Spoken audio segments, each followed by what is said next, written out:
Nick Fasoli, I want to get into this game against the Patriots and the Jets, but first and foremost, got a bit of business to address with you, young man.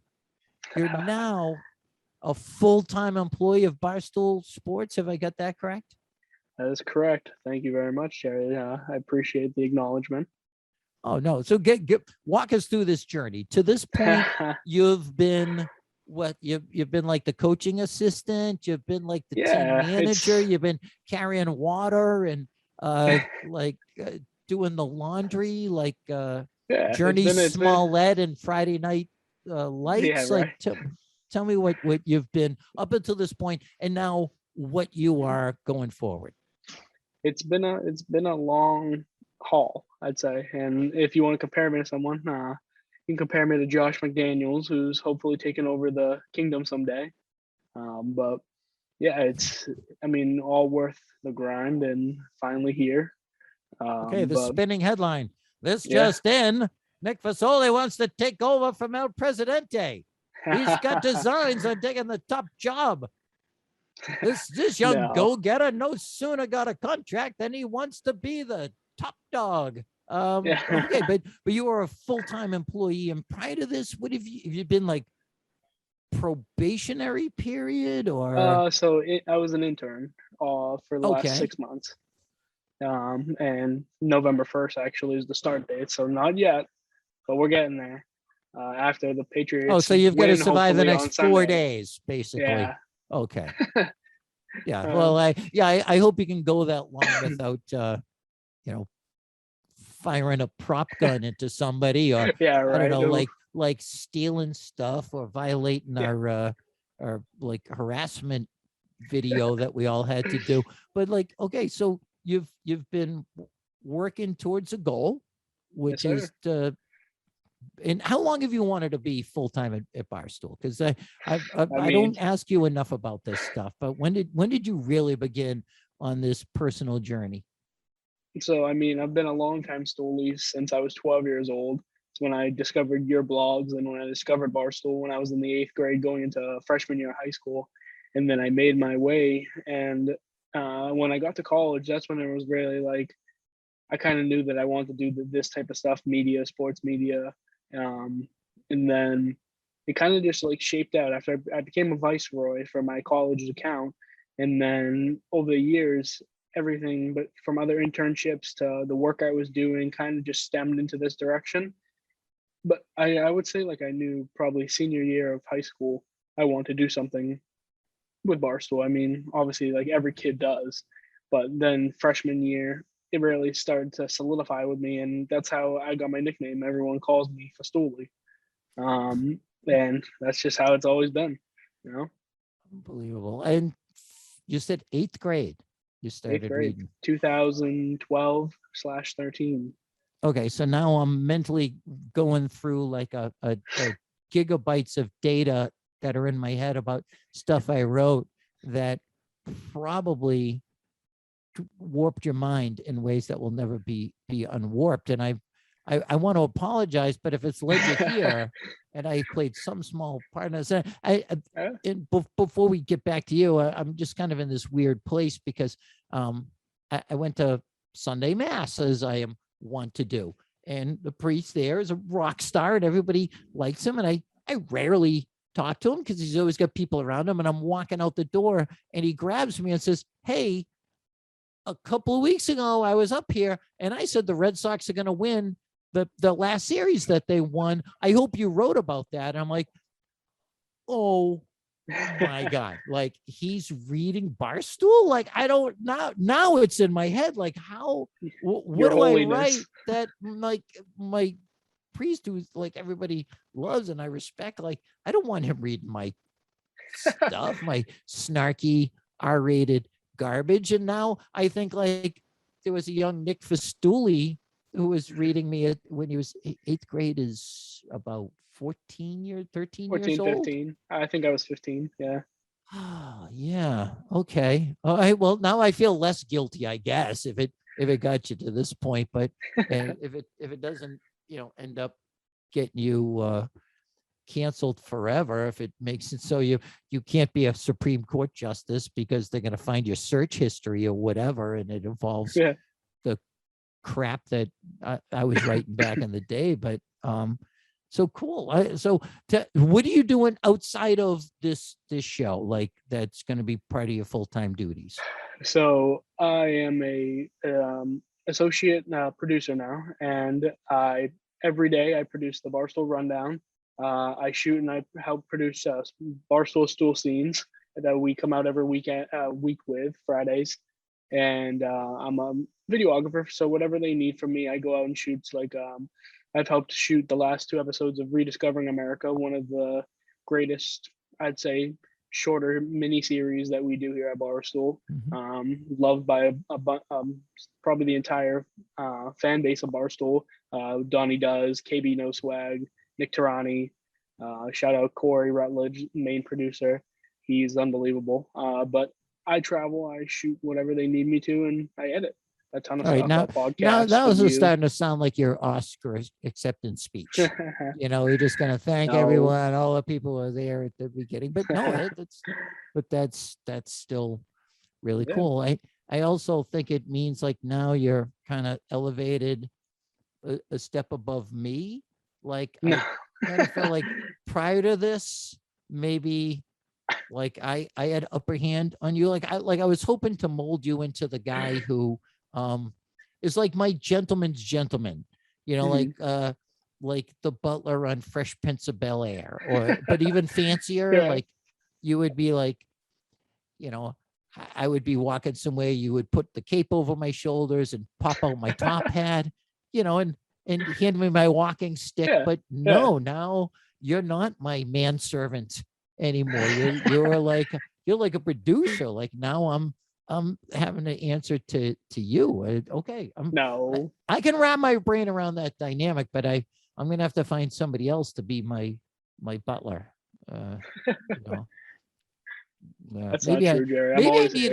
I needed an older British guy anyway. I needed more like an Alfred. And I guess maybe you were actually my Robin to my Bruce Wayne, but without the sexual tension, I think, because we got a friendship there, but it's not clearly as hero erotic as Bruce and Robin were. So man, well, I'm happy for you. It just goes to show, keep on working hard. If I played a tiny part in that, then I'm good with that, because it means you owe me.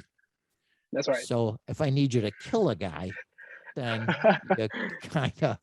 It comes with the last name, Fasoli. Come on. Just kidding. Cut that. No. Keep that in there. I'm Boston Irish, so believe me, we've got we now build like waterfront entertainment areas where Whitey Bulger used to bury people. So we're all good with that, and none of us are gonna kill anybody. Except, and how's this? This is gonna be a super awkward transition, but I'm gonna keep going right into it. We don't kill anybody except the New York Jets, Nick. Bang. Holy what smokes. A game. 50 burger. How badly did you need that for your soul, for the ability to just sit there and relax, to actually feel good about this thing? Because here you and I starting a podcast about a team that was quickly starting to like sink into the Marianas Trench of the NFL, and everyone's saying like they're not good, clearly they can't be good teams. Belichick is being humiliated. Here's his record without Brady.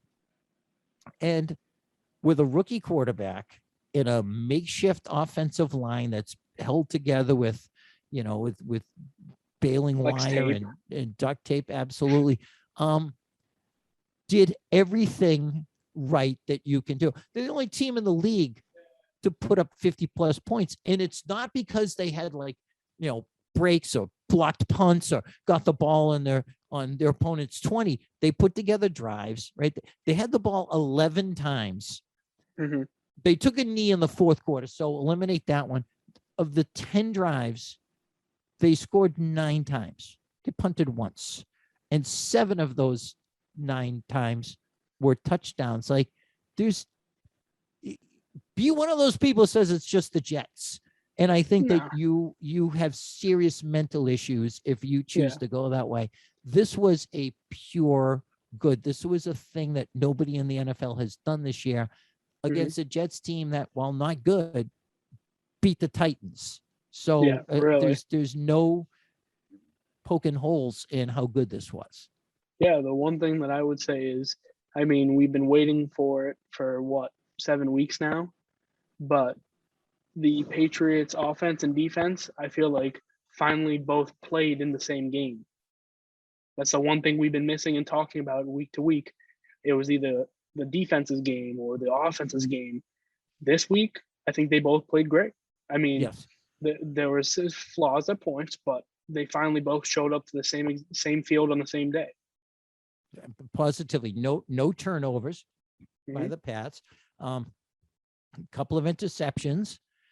Kyle Duggar playing center field on a ball, and not that Kyle Duggar had a great game, but kind of made up for it there. JC Jackson undercutting a route that was beautiful. Joejuan Williams, who has been absolutely a non-factor since they drafted him in the second round a few years ago. And he's on the list of guys that I predicted they would draft. So I'm invested in him. Stepped up and had, at least according to Pro Football Focus, the best game by any Patriot. But there's no poking holes either in the skill position guys. They had 11 guys with catches.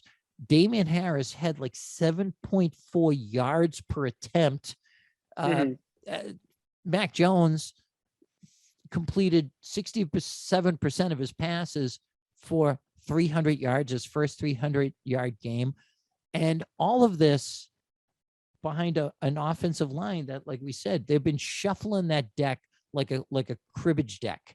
And they end up with these guys playing out of position, and they give up 1 sack, I think 4 tackles for loss. Like 3 weeks ago against Tampa, they couldn't get a yard on the ground. And basically the offensive line was playing like the Capitol Police on January 6th. I hope that's not like too politically charged. I'm just trying to come up with an analogy that won't offend people, but they couldn't protect, they couldn't get a push off, and they annihilated a fairly decent Jets defense. Yeah, I agree.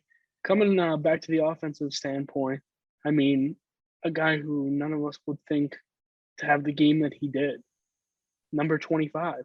Oh gosh, BB Hawk smash. Yeah, I know. He's back.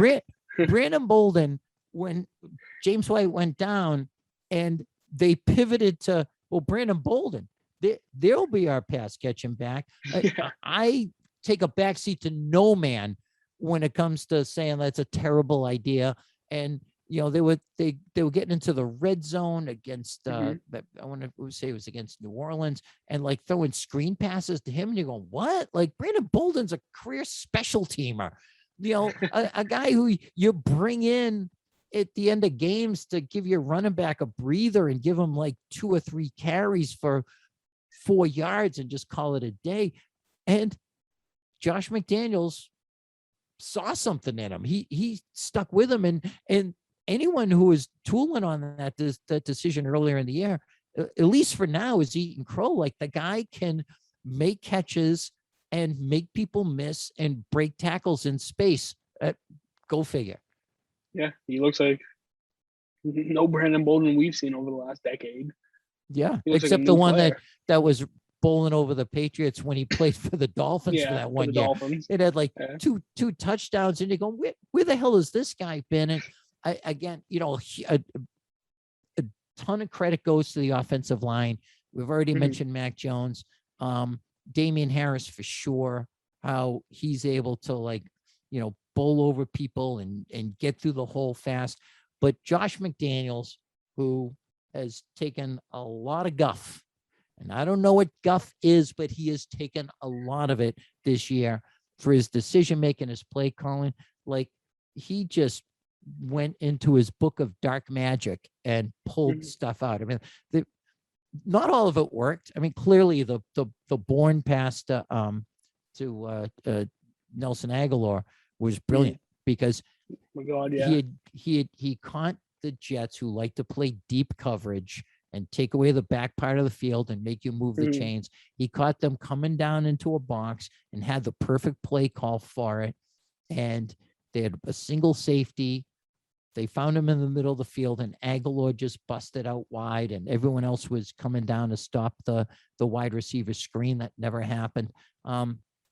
That's great. And I think with McDaniels too, and then he also did that thing where Harris like rolled out and then pitched it back to Mac Jones, and Yeah. that didn't go anywhere.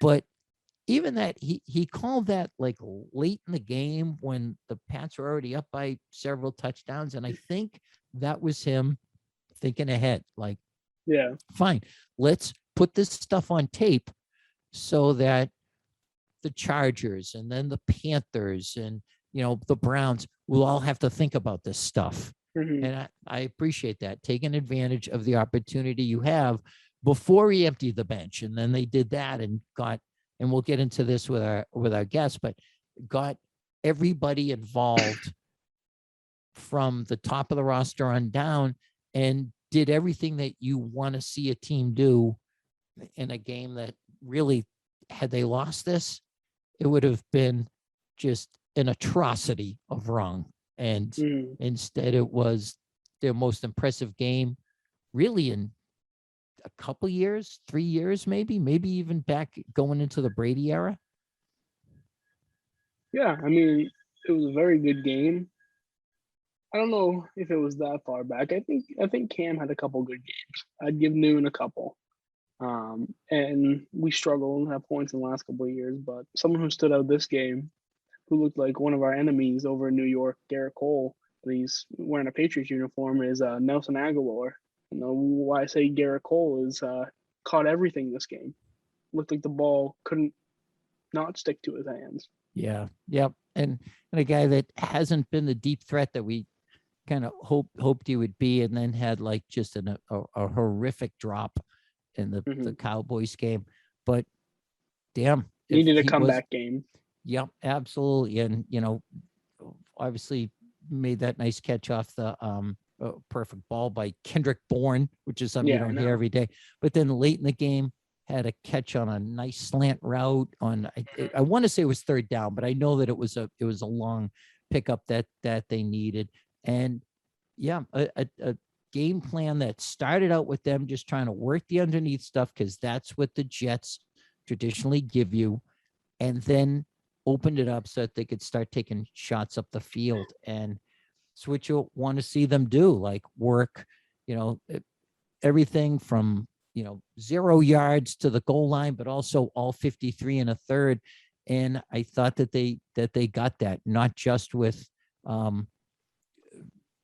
Mac Jones, but even with Bourne. And then, son of a bitch, if it wasn't Brian Hoyer getting in there Yeah, and looking good and like moving the yeah. ball and He's completing worth that passes. $1 million contract. Exactly. I wish he had looked that good last year when he got a start, but that's old news. Just that he looked like that guy that you want to have mentoring your young quarterback. And there was maybe no better visual that we've seen all year than him coming off the field after a touchdown drive, and Mac Jones was ear to ear, baby. Ben Mhm. Affleck and Boiler Room. Look at this smile, ear to ear, baby. And Belichick high-fiving everybody. And yeah, this was the game we needed for Mhm. sure. Don't know what's happening going forward here, but in the win column, they're now one game behind the Bills in the division, and a couple of teams in the wild card are in around the same more or less area. Like, it's way too early to start talking about that shit. And you've got bye weeks all over the place. The bottom line being that had they lost this game, it would have been a disaster of epic proportions. This would have been the sun going nova. And Yep. instead, they win by 41 points, which doesn't just happen. Even if you think the Jets suck, you won't get any argument from me or Nick, but Mhm.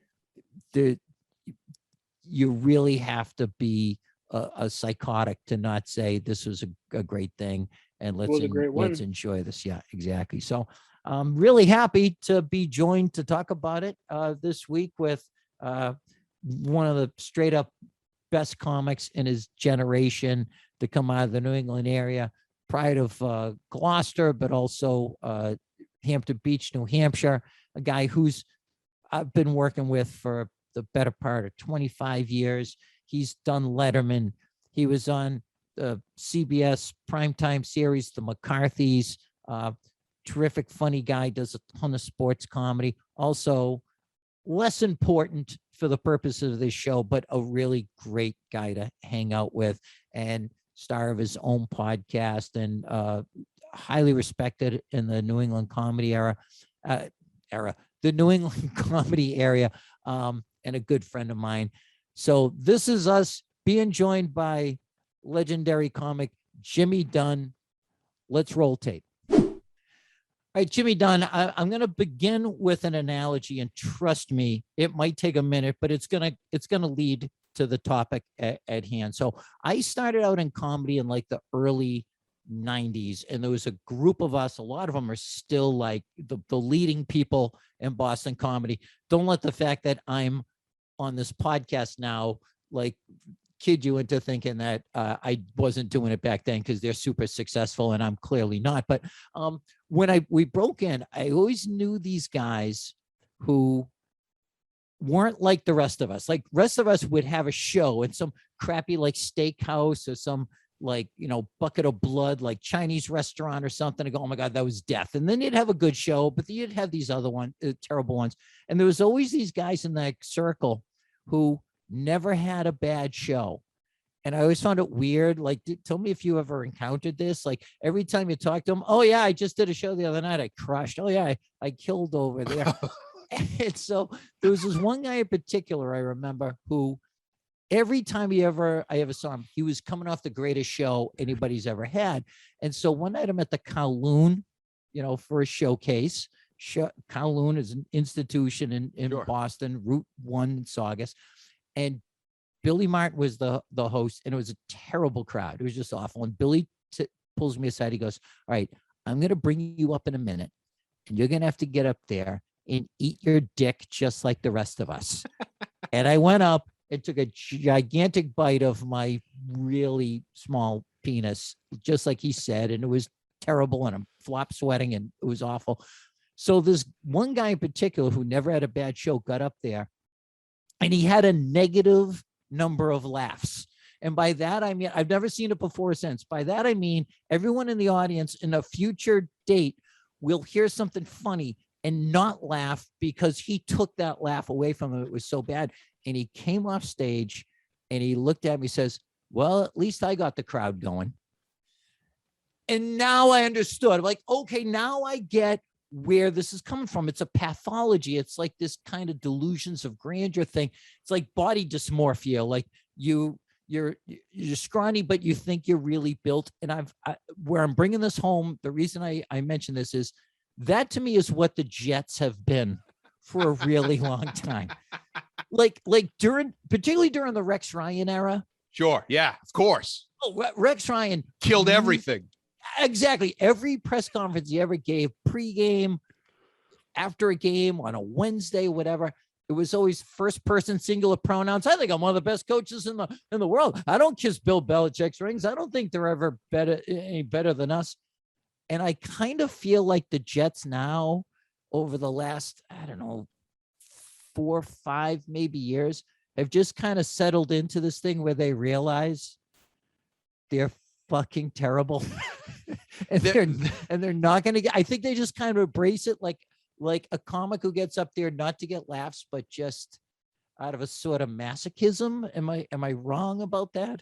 Yeah. Or there's the comic that you're describing originally is that comic that just, and these comics drive me crazy the most. The ones who don't have an honest assessment of what they do, that mentality that it's every now and then show business takes somebody who has no talent at all and then gives them the dream gig. And that's what keeps all these comics in this lottery. They all think, oh, I'm one or two breaks away. No, you're really not. And this set at the Kowloon is not going to be that one. And I know a dozen comics like you were talking about that. Well, dude, I was there. I didn't see it that way. And yes, the Jets, particularly with Rex Ryan, they had that thing. And I like Rex's act now. When I watch him on the ESPN on the morning show, sometimes he's still doing the "if I only had a quarterback" thing. You know what I mean? And it's exactly. It's like, dude. Well, like he was never handed a quarterback that maybe he could have worked with, right? Right. Like, say what you will about any of the names I'm about to mention, but Mark Sanchez, number 5 pick. Right. Geno Smith, number 5, not number 199. Yes, they moved up to get him. Yes. So, and came out of USC, and whether or not, you thought that he deserved to be coming out of college when he did, and his own coach, Pete Carroll's going, I think that's a terrible idea. But okay, you were given some sort of raw material there that they were able to succeed with in Southern California. And then he got Geno Smith at some point, who's literally playing right now.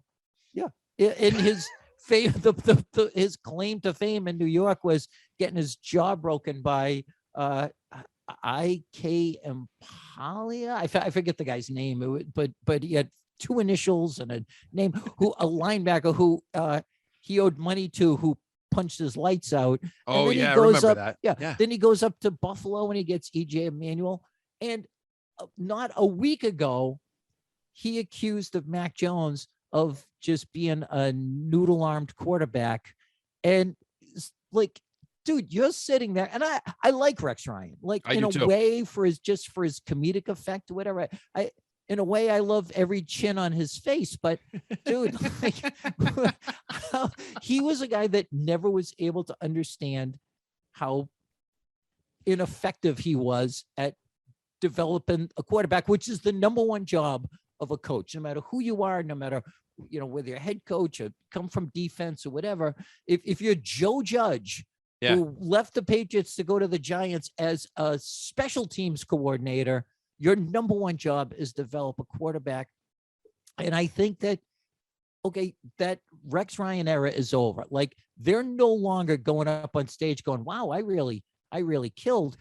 Jets fans, people in the organization, even the new guys are just going, we're objectively terrible. We're incapable of developing anything and winning a goddamn thing. And I don't know, in a way, it makes me love those little monsters even more than I used to. You're in trouble when you pick up the phone and go, hey, is Flacco available? That's right. And so they're picking up Joe Flacco. Flacco, who is standing in retirements on deck circle. Like just kind of saying, how many more paychecks can I kind of squeeze out of people before I just like take my pension and join a country club and golf 7 days a week. But there's also, to go back to your stand-up comedy analogy, there are a bunch of comedy Joe Flaccos too that you just want to go, maybe it's time to go to Home Depot, fill out the form. You know what I mean? Sure. But you know what? He had those few good sets. Of course. Yeah. Those ones that keep it coming back. Again, his Super Bowl run where he made like no mistakes was that guy catching lightning in a bottle, and perfectly timed. And the analogy, the comedy analogy there would be a great set in front of the guy in charge of Montreal. And then you get there and then you get the development deal. Right. And then, if they only made that show, well, bro, that was 25 years ago. Let that, you know what I mean? They're not making that show. Like, he went to LA and got a sitcom with his name in the title, and it went like 4 episodes. And you're just like, and that's a huge accomplishment. 4 episodes is a monster accomplishment. Take the paycheck and go buy a house and take care of your family, but don't keep saying, oh, I was this close. Nah, you weren't.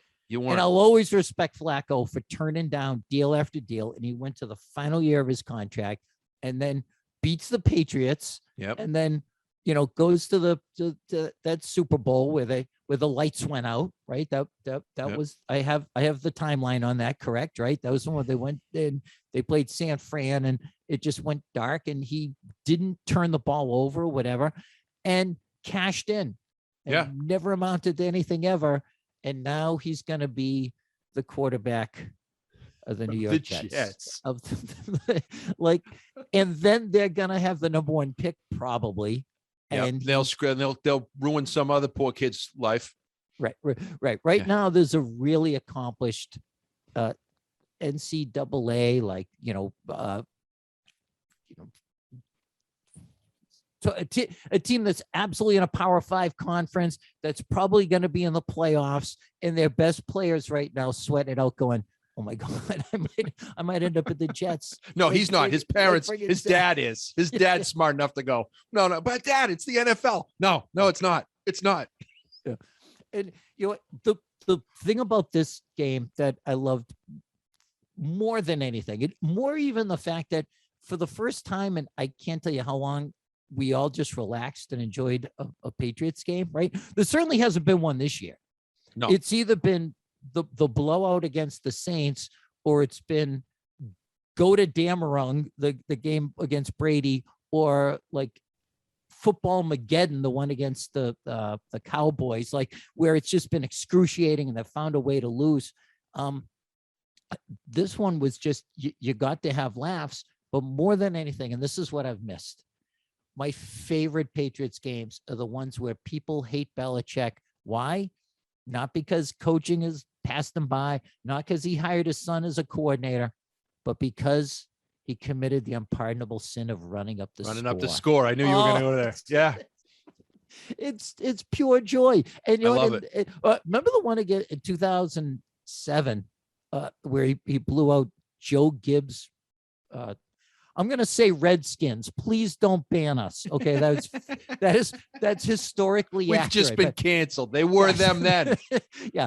YouTube is going to take this down. Okay. The Washington R words, and he blew him out just because he could. And the hand wringing from the Boston media, like the pearl clutching and the following on their sofas. But I think when it comes to the Jets, everyone just kind of goes, yeah, it's okay. You could bully them. Yeah. That's if Bill has erectile dysfunction, that's his cure for it. It's just, well, wasn't he on the field like an hour later too with a beer in his hand and with Linda under the arm? Yes. Well, what do you don't see that every week? I mean, even he was relaxed and partying.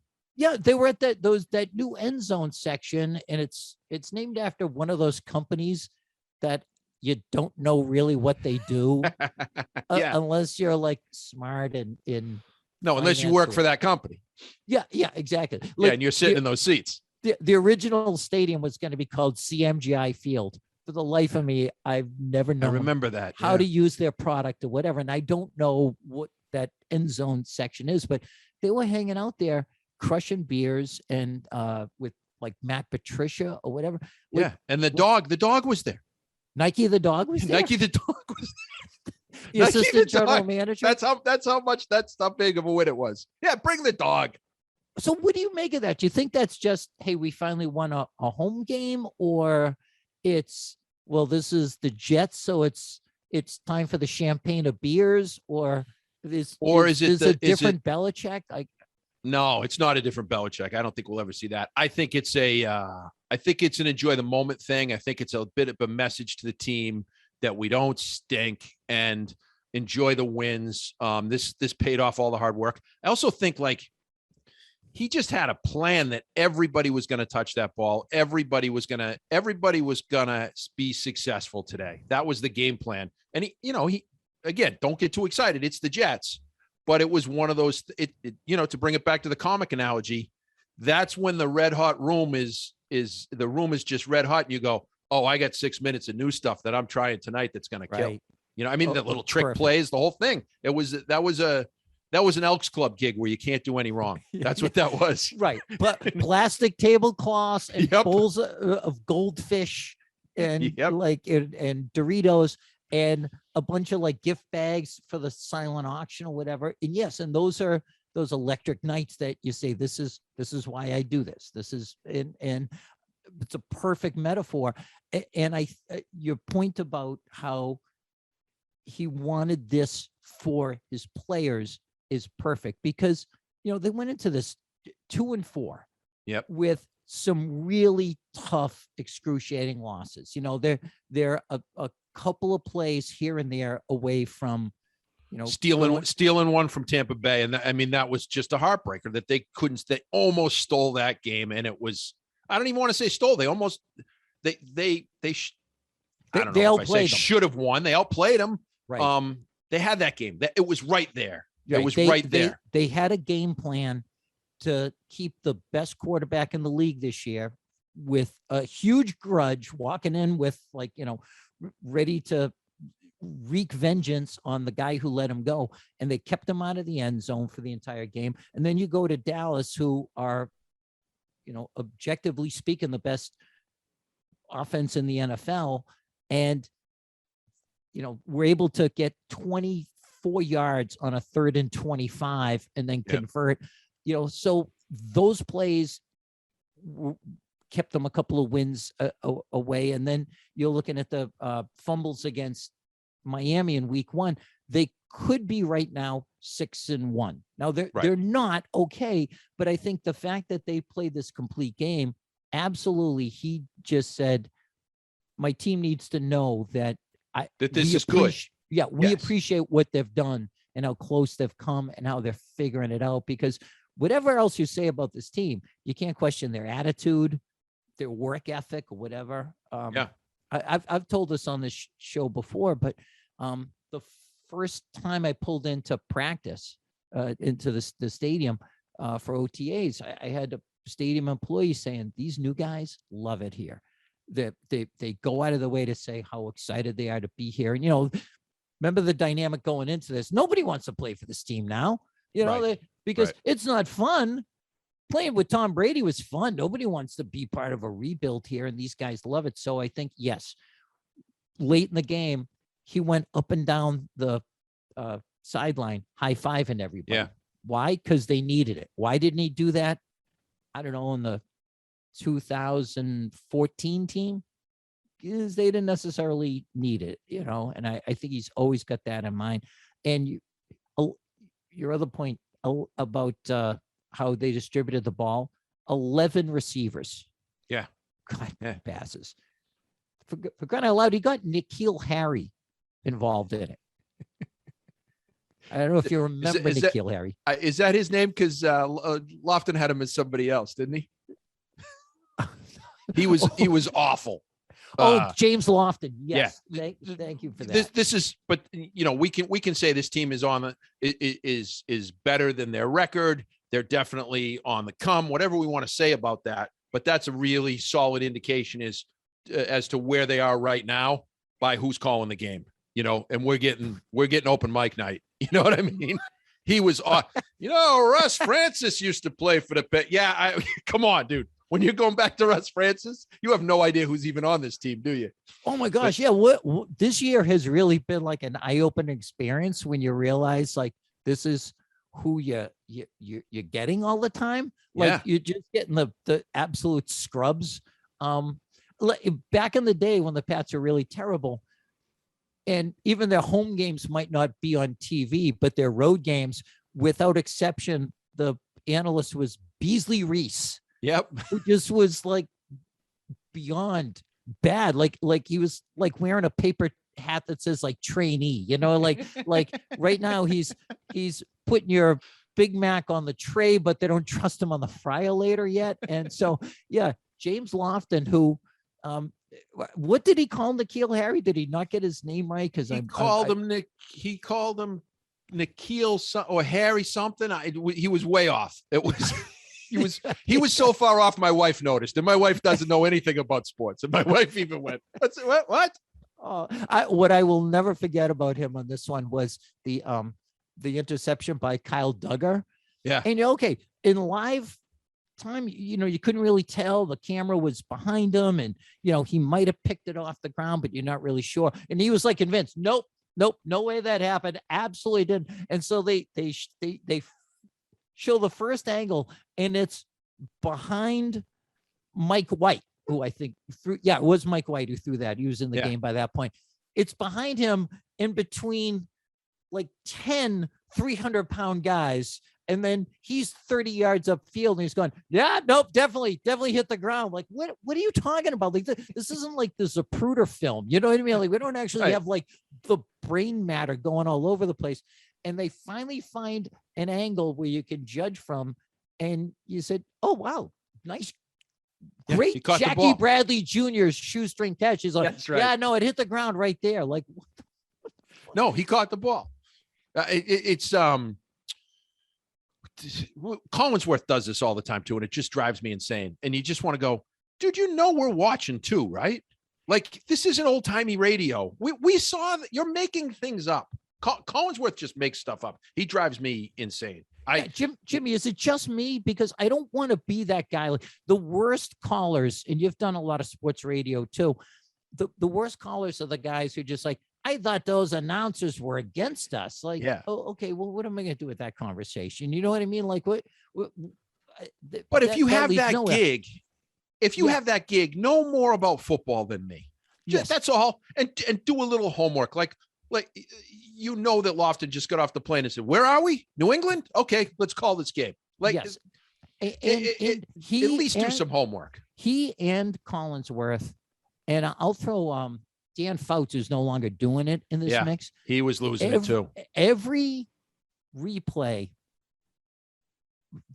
for against the Patriots, they always said if it's for the Pats, they'd say, no, that shouldn't, that should go against them, and vice versa. And I never got it, but mark my words, that if they have Collinsworth again this year, there will be a pass interference penalty, and on the Pats, and he'll go, yeah, well, that's a clear call. And he's done it forever. And Fouts' thing was always like, like some monster, somebody committing a criminal act of mayhem against Rob Gronkowski who dive at his knees. They go, well, you can see he wasn't really trying to dive at his knee, and it would be like, oh God, I'm blanking on the name, that maniac from the Bengals who like, Oh yeah. Gets suspended all the time. Vontez Perfect. Perfect. Yeah. Yeah. And Dan Fouts would go out of his way to say, well, that really wasn't intentional, and then defend people that would go like helmet to helmet against like Brady, and you go, dude, you're a quarterback. You know that's going to be called 100 times out of 100. And that James Lofton thing was a perfect example of it. And the fact that he doesn't know N'Keal Harry after 3 years in the league and being really my number one example of Patriots personnel department failures. Like his name should be sort of notable to you. And right. Listen, and I don't mean to dump on, but it's Harry literally because, on the sheet they give you when you sit down to call the game too. It's like, all right, who's the depth chart? You know what I mean? It's like, and you ostensibly maybe had a conversation with the coach, like they usually do that thing, like, oh, we sat down and we talked to Belichick. Yep, no clue. Now Harry, look, he had one catch, and I don't want to put too fine a point on it, but after we're now almost 2.5 years into his career, and he's pretty much been running around like Forky from Toy Story 4, and finally makes a catch in that way that you envisioned when they picked him up at the 32nd pick. Like, that was fighting for a ball. Actually, there was a play earlier where he totally got interfered with, and they didn't call it fine, but he stayed with it and he made a catch on a really tough contested ball, and he was stronger than the other guy. Is there a chance that this leads to a thing, or am I just like really starting to like? I think that was a game plan high five. Like you said, it's the game plan is to get everybody involved, and even that far, and I don't think that he's going to turn into anything at all, but I do think that was a scripted, intentional, everything Belichick does is intentional.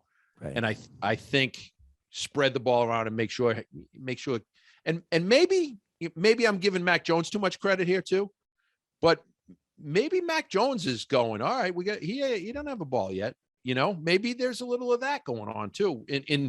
I don't remember when I remember the catch. I don't remember what part of the game was it deep enough that like, okay, everybody plays now kind of It deal? was, yes.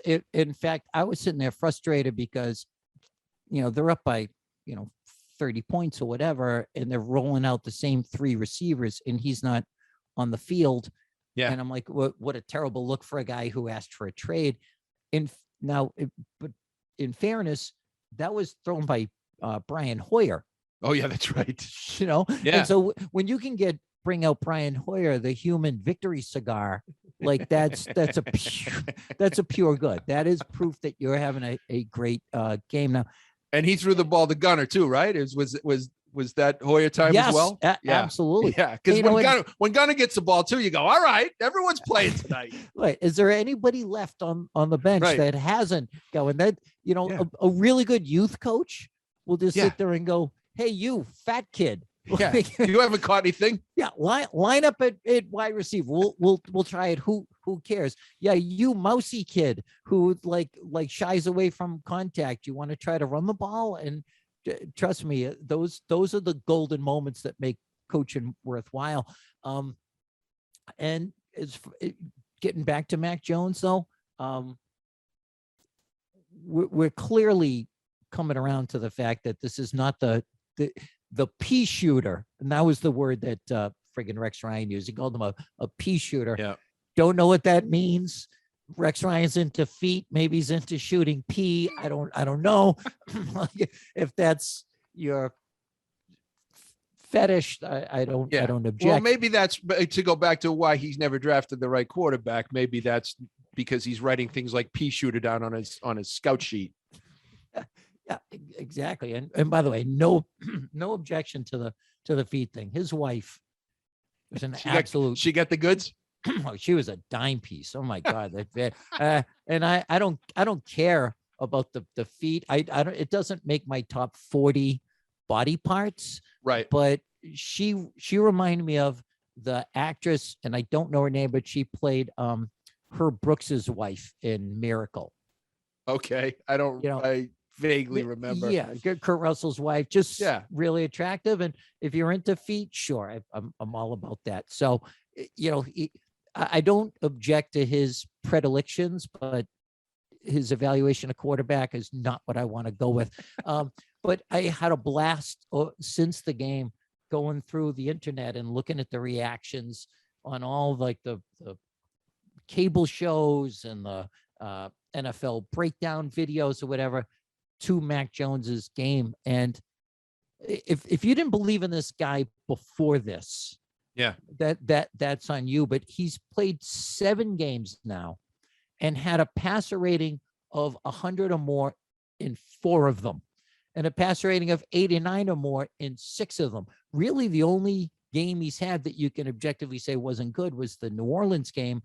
And 2 of those picks, probably not on him. The third one, they were down by 1 million points and he's just taking shots upfield or whatever. And so there's his 3 picks. I think in a lot of ways, this was his arrival. Yeah, and the distribution of the ball and the way everybody got there was one pass, I don't know who it went to, but there was one pass where he went across his body, sort of he was looking one way and then went across his body and just threw a blast. And I went, oh, because it was, his feet weren't set right. It was definitely an arm pass, and I just went, oh, look at that. That's got some mustard on it, and look, he's a rookie, and he's right. He has gotten lucky a few times. There have been a few that have hit the defender right in the hands, and they've dropped him. It could be worse, but as a rookie, he's phenomenal, and he's got the processing speed. It really is the most important thing, is to being able to look at that, process quickly, the right decision, and make the play. And he clearly has that. And as we've seen in the past, you put that with Bill Belichick and you're going to have success. It's just going to take a little tweaking. Mm-hmm. And, Nick and I have talked about this in prior shows, and I'll bring him in a minute anytime he wants, where we've said if the rest of the team across the board were getting A's and B's, but you were giving Mac Jones like a D, then we'd all be like taken in a suicide pact. Like we'd be going like, there's no hope for the future. It's the Right. death of hope. Let's all just end it right now. But instead it's the opposite. Like the grades around him have gone up and down, but he has just been steady and understand it. Like there's never a time when he doesn't look like he gets what's going on. So I watched one breakdown of this game where they looked at 3 passes that he made that were questionable, and you kind of alluded to one. He forced in a ball to Jonnu Smith and it didn't get picked off. There was one where he missed like Hunter Henry. But when we're at the point in the 7th game of a guy's career where we're going, well, yeah, those 3 kind of plays that weren't great, then that's a huge win. Right. You know what I mean? We're not looking at Zach Wilson in week 2 throwing 4 picks. We're not looking at Trevor Lawrence has more picks than touchdowns right now. We're looking at this guy trying to find the flaws in his game, and it takes a fucking magnifying glass. Yeah, and like you said, it's 3 plays where you could look at all the other rookie quarterbacks and go, watch the 3 times he almost dies. And a couple of times where he faked his own death to get off the field, where he has no idea where the pressure's coming. Absolutely. And the pass to Kendrick Bourne, which is the kind of thing he was making in preseason and he was making in training camp. And for a while there, they weren't asking him to make it.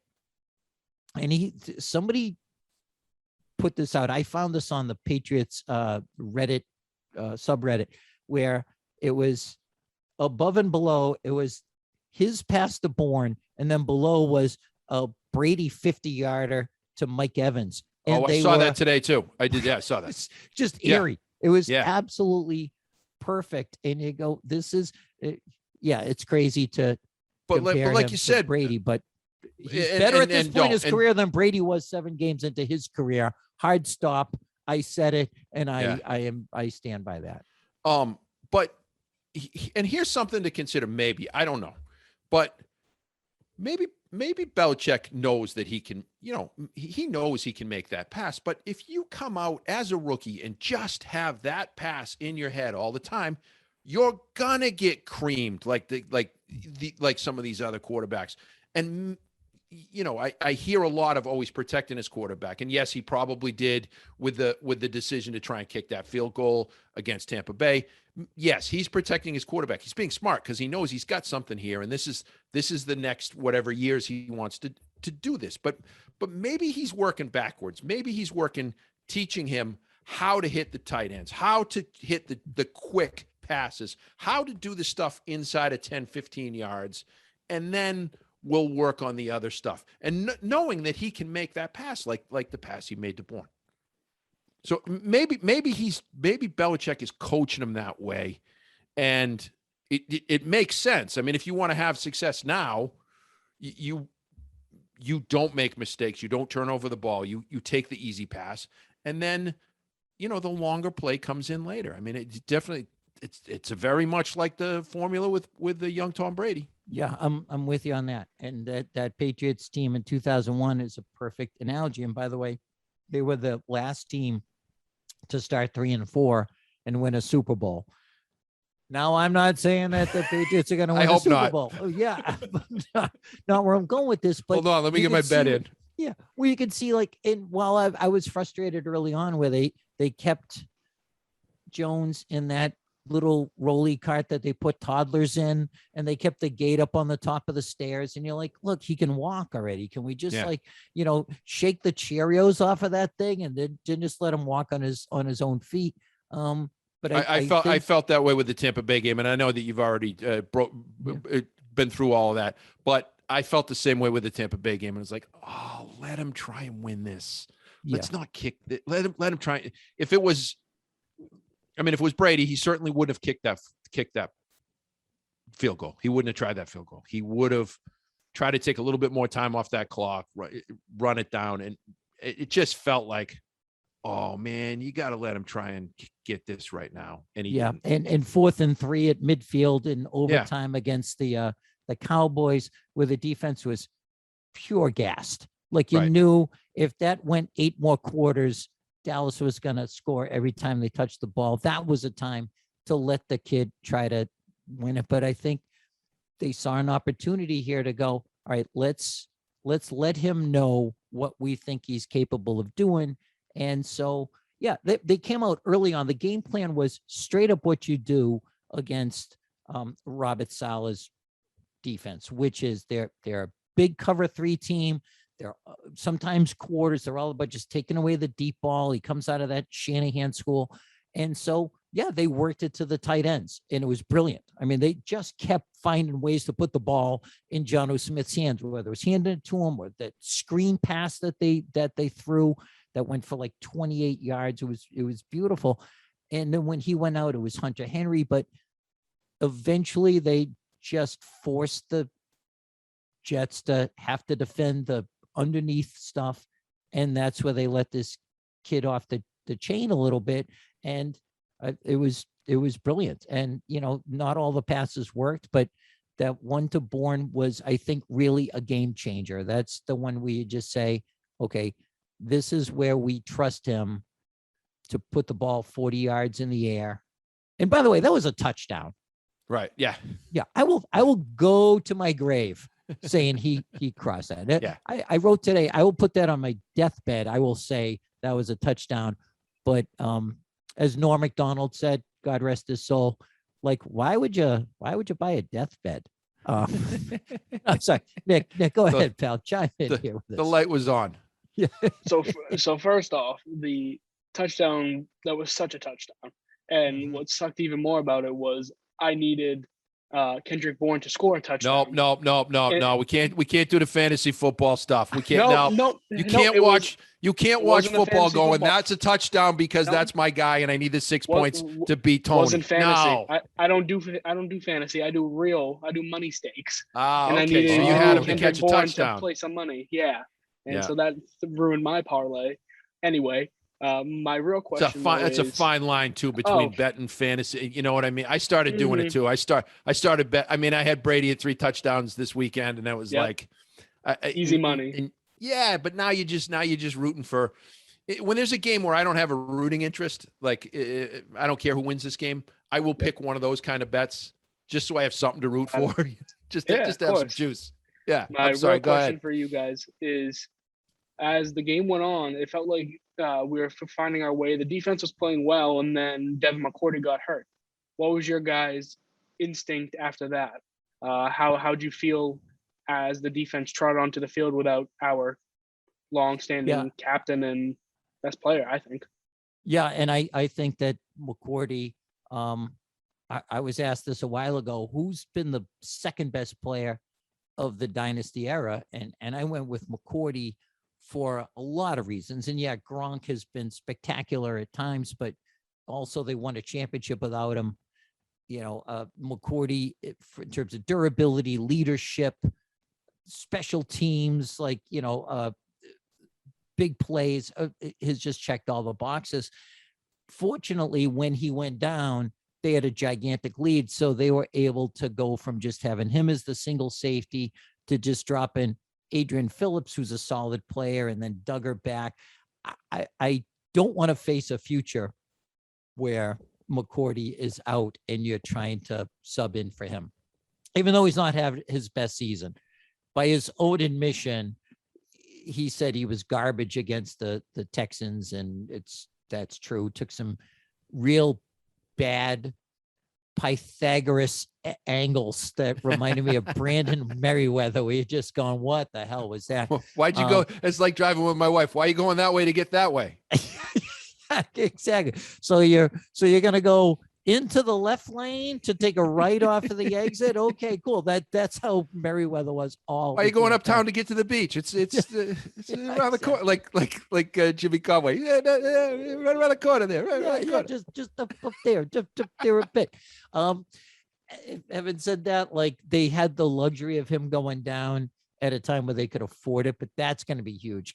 And now they've lost Jonathan Jones for the season, who's their slot corner, straight up their slot corner, and I'm not saying one of the better in the leagues, but really one of the more relied upon guys by his team in a league where slot corner is a starting position now. It used to just be the scrub you'd bring off the bench when a team was desperate and they went wide. Now everyone's going 3 wide. You have to have a guy, and they're going to rely on Miles Bryant to be yet another undrafted secondary guy that is a star for them. Because if he's terrible, there's no going back from that, So losing McCourty was gigantic in a game where otherwise the defense played well enough, I guess.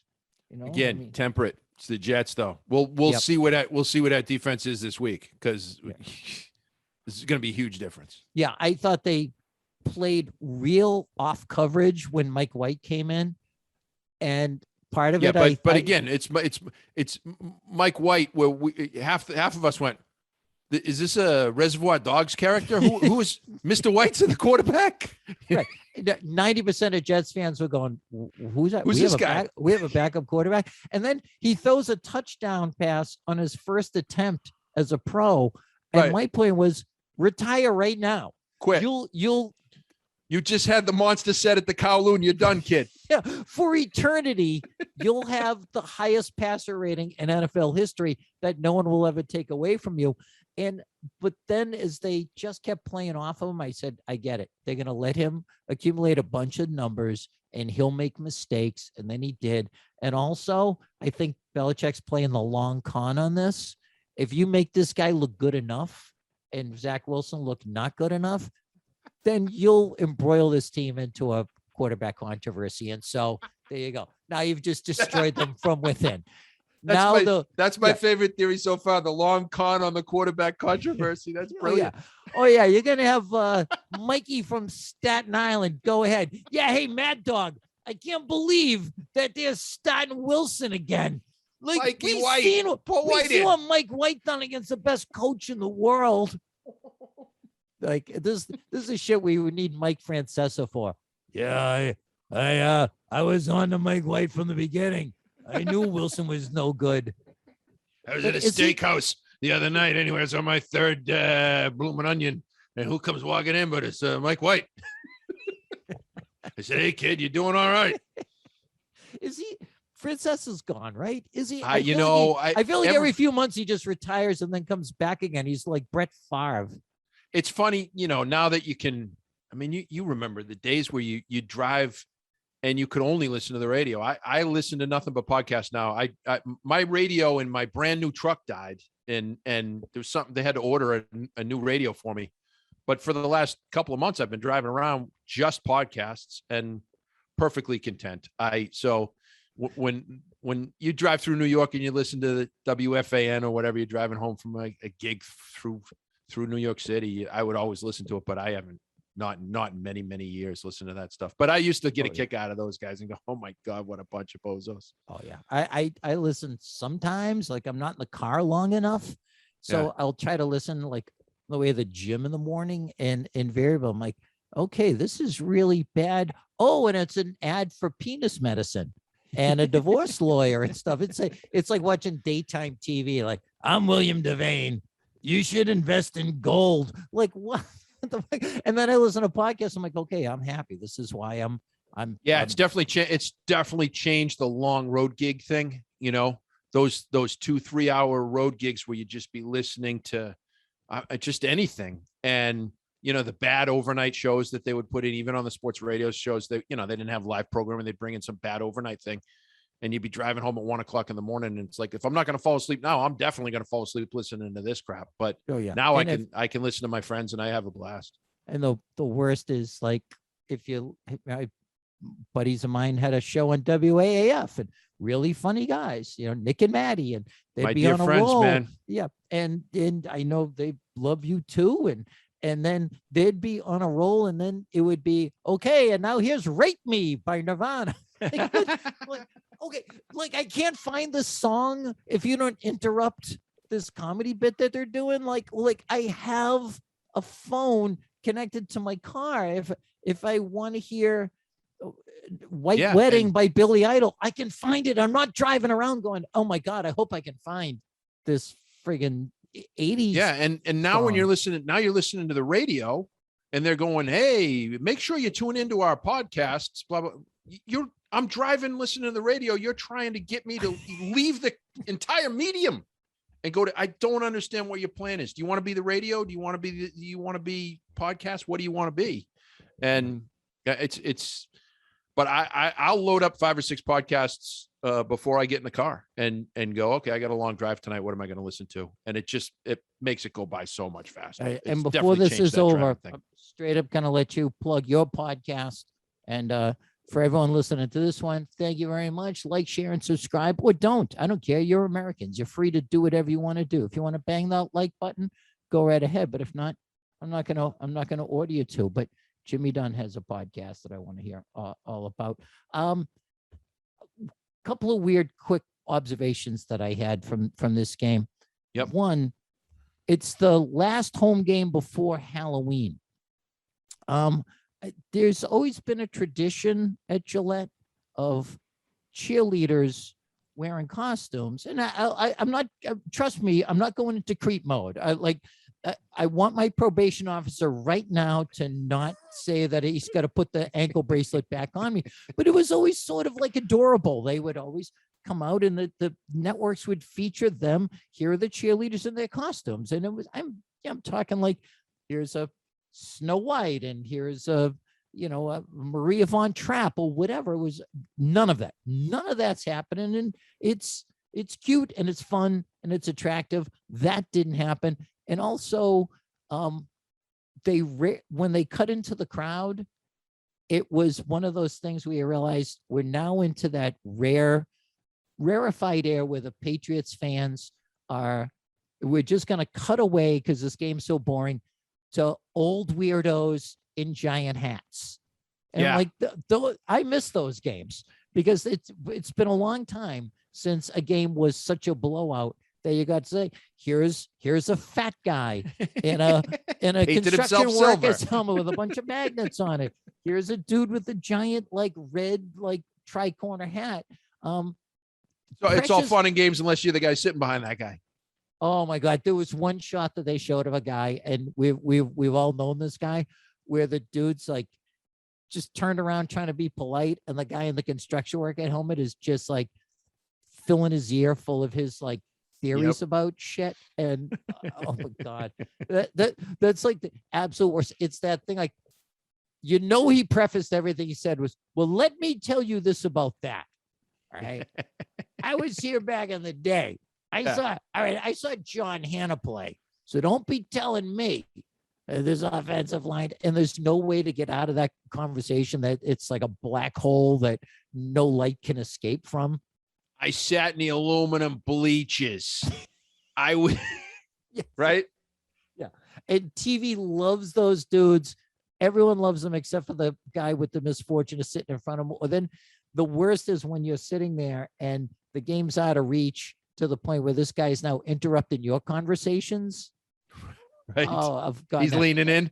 Yeah, I got to tell you, I just heard you two talking about this, and you just want to fake your own death to friggin' and you get go, out yeah, of the 60,000 people. This guy got to be behind me. Yeah, let's just fake a fight so that security will carry us out.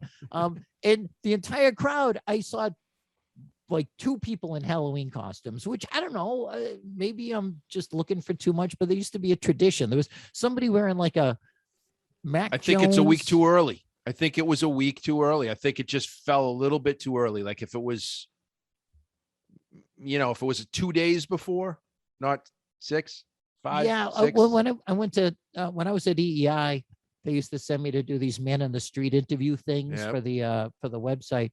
And I went on October 31st. They played the Vikings, the game that they traded Randy Moss a month before to the Vikings, and he came back and he went completely off the rails after the game, and everybody was in costumes. It was wild. Was just everyone was completely on point. And I'm thinking there's got to be football related costumes this year. because it's Oh, coming I up see in where a you're going week. with this. I saw a guy online today dressed as Urban Meyer with a blow up doll giving him a lap dance. that dude might have won the internet. Unless you could do John Gruden with a computer. Yeah.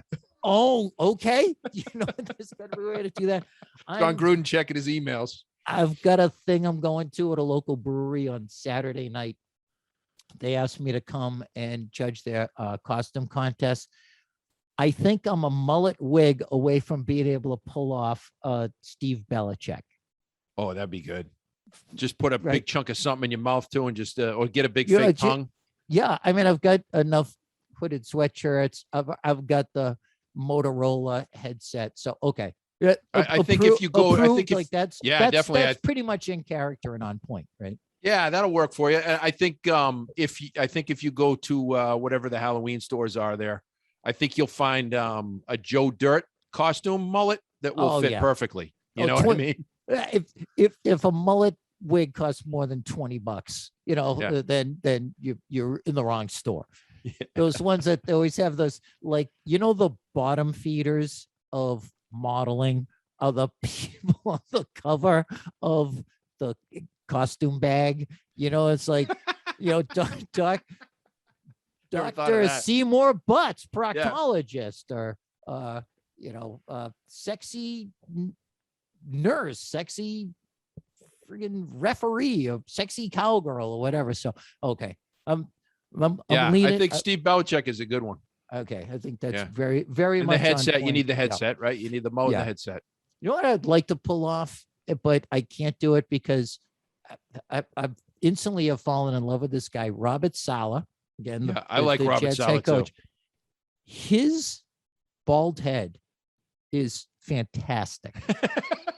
I mean, you can see this is pH balance perfection, right? I mean, it's prematurely gray, but this is an amazing head of thick, lustrous hair. I respect a good bald man. Sure. His is incredible. Like, you can see, I don't know how he does it, but it's like highly polished mahogany. They kept showing these close-ups of him, and you could see the reflection of the upper deck in the stadium in his head, like, those metal balls that people have on pedestals in their garden. Yeah. Like, do you know bald guys? Do you know anyone that could pull that off? Is it usually it's usually wax? Bald. Like, usually bald guy is the bald comic is the guy who just doesn't want. The bald comic is pretending that he's not gray. That's when you get to the point where there's not a lot left, but it's mostly gray. That's when they become the bald guy, in the comedy business. Okay. But generally you're right. Salah's head's magnificent. It doesn't have such a pretty dome.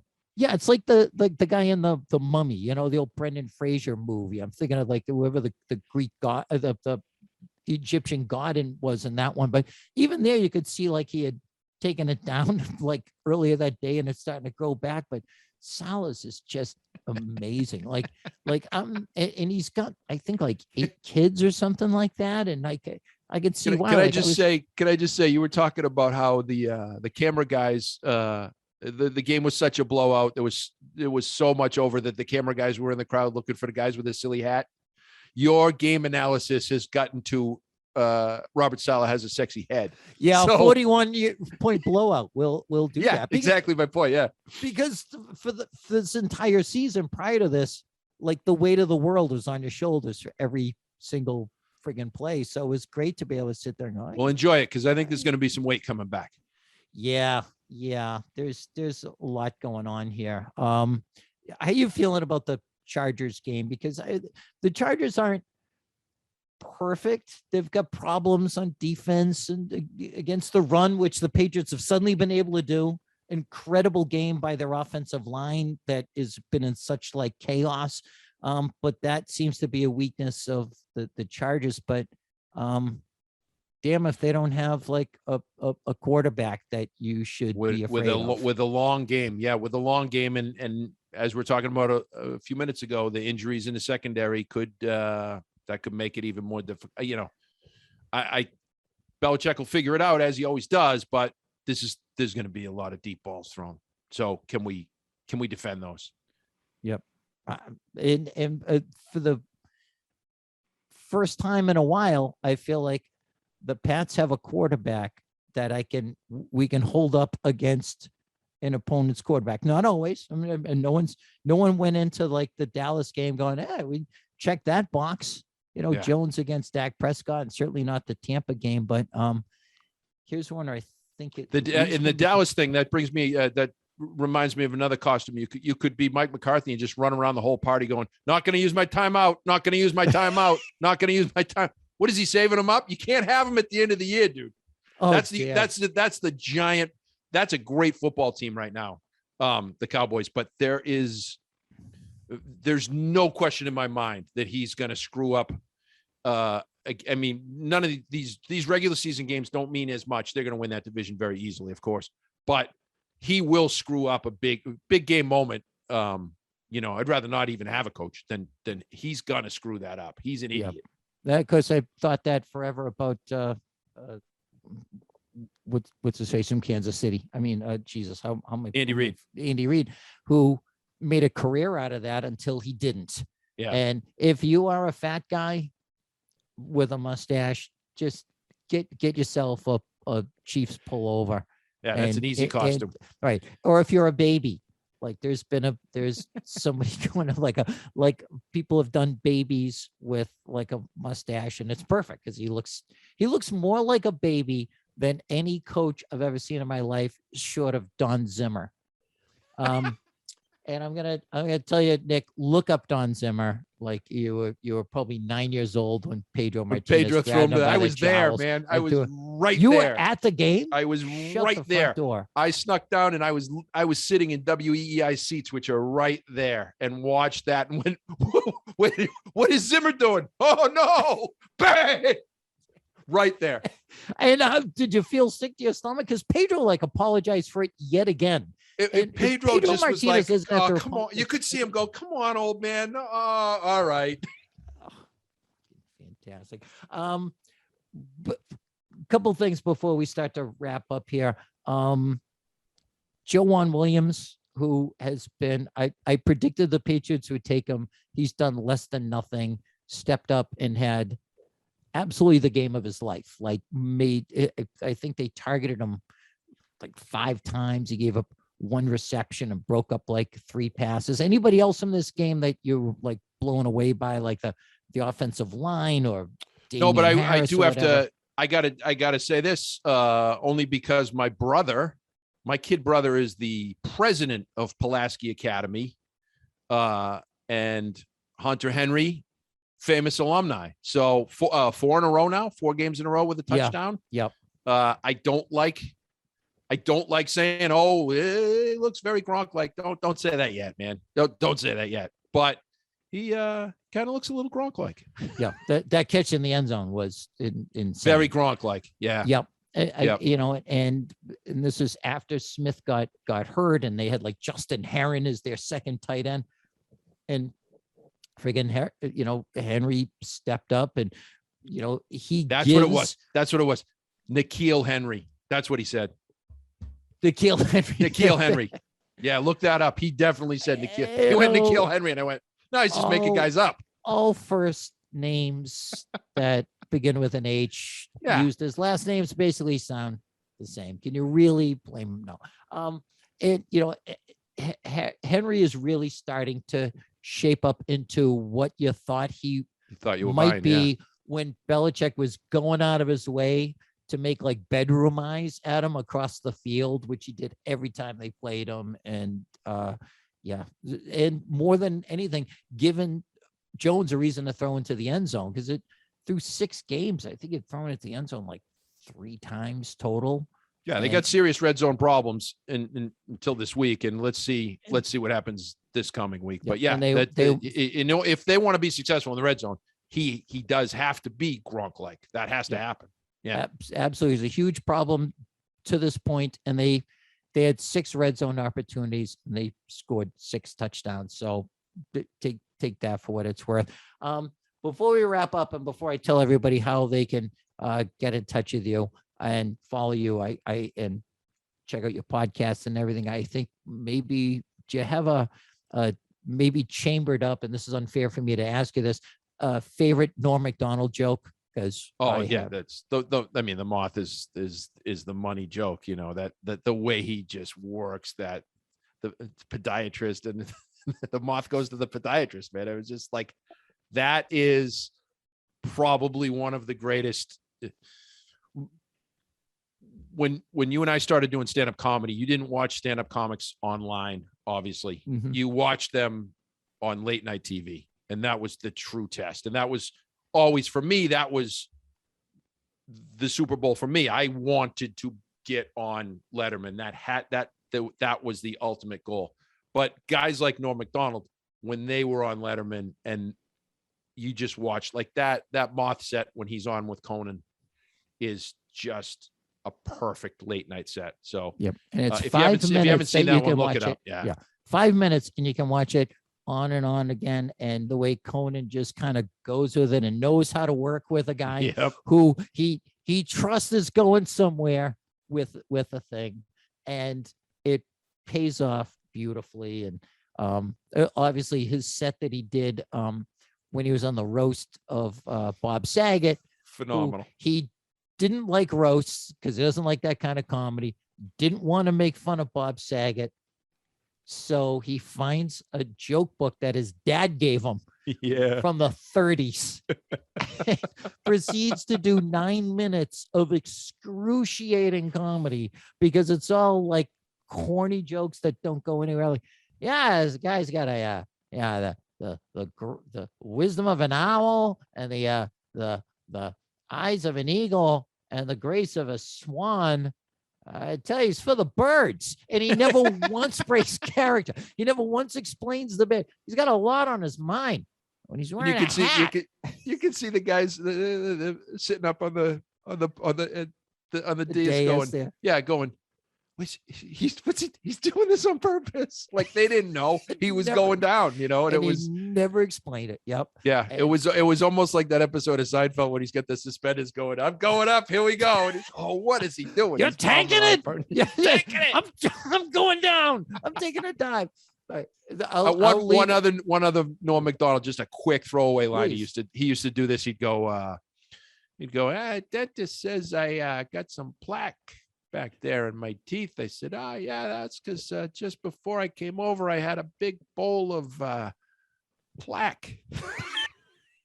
Such a stupid joke, but only he could deliver that, and he just delivers it. The timing is impeccable too. Okay, he was now gonna have to do two. Artie Lang did this one about they were in a theater in San Francisco, and he's going, Artie, you can't do anti-gay stuff. It's it's like a theater. There's gonna be like critics here and stuff. He's like, okay, well, that takes me down from about 20 minutes to about 40 seconds, but okay. So he survives it. And then Norm gets up there and opens up after all this admissions about, admonitions, you can't do gay jokes. And he goes, hey, what about this AIDS? Huh? I keep hearing that it doesn't discriminate. So that's kind of nice. Where are y'all going? Started streaming up. All right. One last one. I love this because I love the 5-minute bits that he would do, like the moth thing. But when it was on his own talk show where it was, if you want to fight a war on terror, a good place to start would be America's haunted houses. No one else could do that. No one. That late night talk show he had was just awful, just so bad. But he, again, stayed in the character, stayed to the format. He was trying something new, and it was the episode when he's got Letterman on there, and Letterman literally goes, I can't know him, and he walks away.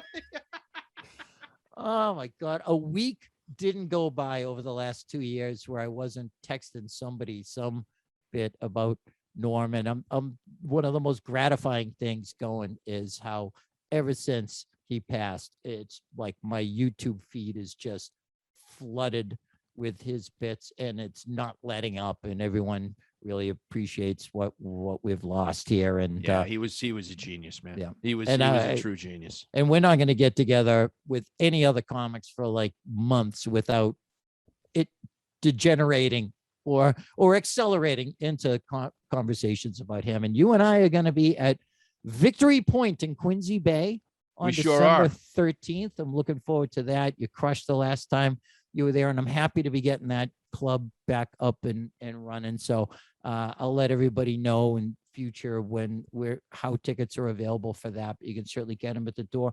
And where can everybody follow you, Jimmy Dunn? Well, the two things that I enjoy doing the most right now, I'm doing a Stone Cold Lock of the Week where I'm picking a game and I'm doing a 3-minute video, and it's mostly about the jokes. It's certainly not for the gambling advice, but it's a fun little 3-minute rant that I'm doing on Instagram at Jimmy Dunn. And then I do a podcast every week with our buddy, fellow comedian named Tony V. And the podcast is called Two Boston Guys Whack Up a Pie. And we get together and we do 5 or 6 of the weirdest stories in the news. And we talk a lot about our comedy life. And so you can find that at jimmydunn.com too. Just jimmydunn.com's got everything I do. But Instagram at Jimmy Dunn will keep you in the loop too. And come see me at a club. I'm doing a bunch of shows, and those dates are all at Jimmy Dunn. We got a new thing going at the Sam Adams Tap Room coming up real soon too. We're going to turn that into a comedy club once a month, so that's going to be super cool. Oh, hey now, I'll come there for the beer and I'll stay for the comedy. But awesome. We will have the greatest green room of all time. I can say that because most green rooms don't have 6 taps in them. Oh hell no. I thought I got you there. Yeah, damn right. Now I'm verklempt now. Like You're in, seriously, man. it's like you just handed me the Tesseract. Like I can't handle the amount of power that you may have just offered me. Jimmy, thanks for everything you've ever done for me and my career, especially this currently. He's Jimmy Dunn. Follow him everywhere. Appreciate you coming on and talking Patriots. I hope to have you on again real soon. And for everybody, thanks for joining us again. And we'll be back next week. Sláinte.